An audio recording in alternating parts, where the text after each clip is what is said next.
Donc un patient de 42 ans qui a été hospitalisé pour un volumineux du pancréas. C'est un patient jeune qui a des antécédents de transplantation rénale sur maladie de Berger et qui a un traitement immunosuppresseur à vie par Immurel.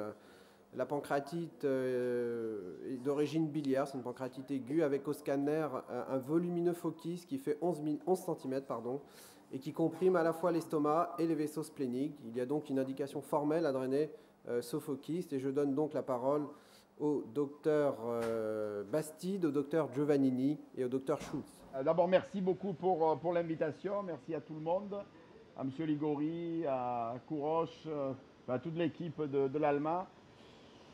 Donc, vous avez ici l'image de la lésion kystique que vous a montré Christophe. Vous voyez que les aspects sont les mêmes qu'à l'échographie, avec un contenu assez homogène, une taille de 10 cm. Et là, vous voyez donc qu'il y a un contact avec la paroi gastrique à ce niveau. Donc on va regarder un petit peu ce qui se passe à cet endroit avec le Doppler pour être sûr qu'il n'y ait pas de vaisseau interposé là où on veut ponctionner. A priori, non. Là, c'est complètement avasculaire.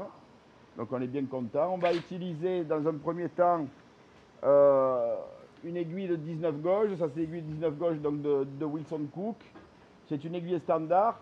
Wilson Cook a développé une aiguille plus adaptée pour l'écho-endothérapeutique, notamment si on doit passer des guides. C'est une aiguille qui s'appelle Access Needle, qui a pour avantage de ne pas stripper les kystes. Donc ici, on se met en position, on bloque les béquillages de l'endoscope, c'est l'endoscope thérapeutique. Et on va donc entrer dans le kyste le plus perpendiculairement possible avec l'aiguille. Voilà. Et on va donc maintenant aspirer un peu le contenu du kyste pour avoir, là c'est toujours la partie la plus difficile. Voilà. On essaye de bien rester en position pour bien voir l'aiguille. Voilà. Allez-y, ouvrez, pour voir le contenu du kyste. Voilà, on voit que c'est un contenu qui quand même est surinfecté, hein, donc c'est toujours important de connaître le contenu. Je pense qu'il va falloir mettre en place deux prothèses et un drain nasocystique pour laver cette cavité. Hein. On va mettre en place le premier guide. Donc là, c'est un guide métro 0035. Une équipe marseillaise. J'espère qu'elle sera meilleure que Brandao et Lucho. Voilà, ici on voit le guide qui va rentrer. Si on peut faire la scopie aussi pour avoir le contrôle. Voilà. Attends. Je pense qu'on a fait suffisamment. Voilà, on est suffisamment. Maintenant, on va faire l'échange du premier guide.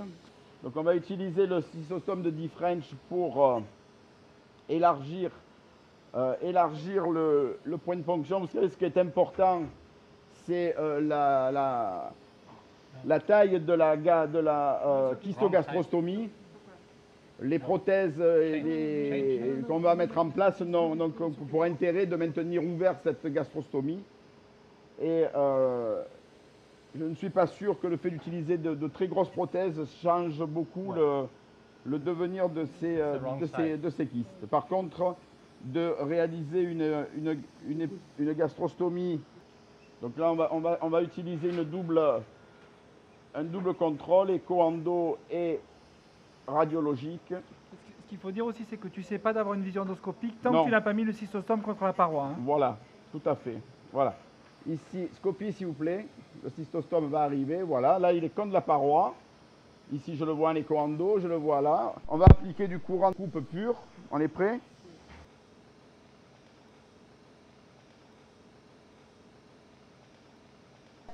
Ça y est, voilà, on est rentré. La paroi est un peu épaissie.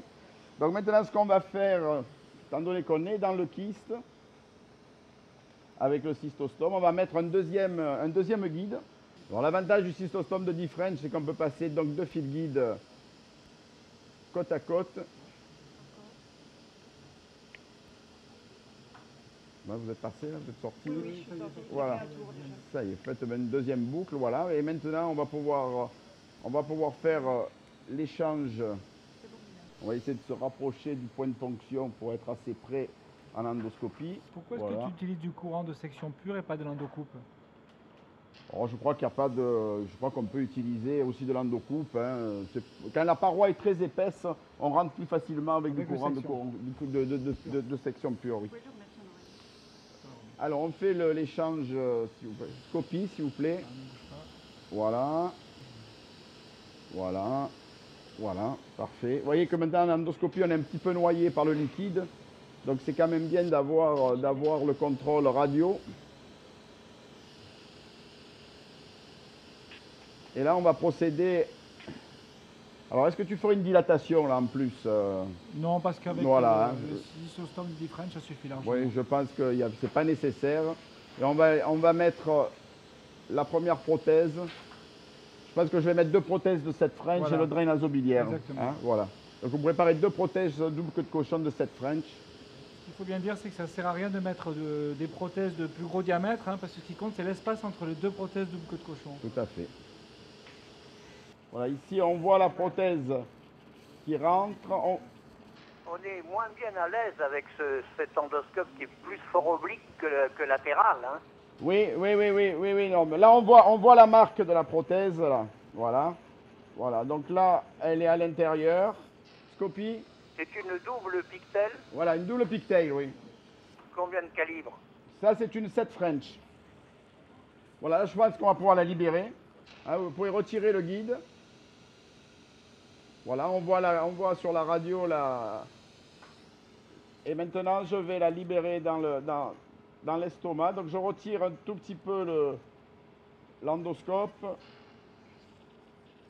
J'aspire le liquide. Et il faut voir que là, c'est pas l'écho-endoscope de dernière génération qu'on utilise. Hein. Normalement, on a une image beaucoup plus large.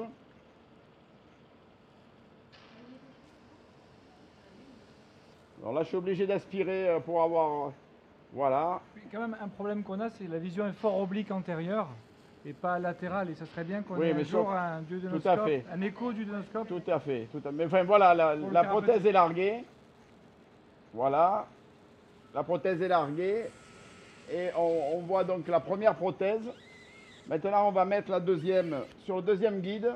Il y a une question de Jean-François Lefebvre, Marc. Hein. Oui. Sur ces kystes surinfectés avec pu, etc., oui. Est-ce que tu obtiens des résultats identiques aux kystes non surinfectés avec ce système de drainage? Il n'y a pas de différence. Le seul intérêt majeur, c'est qu'il faut mettre un drain nasokystique systématique. Voilà.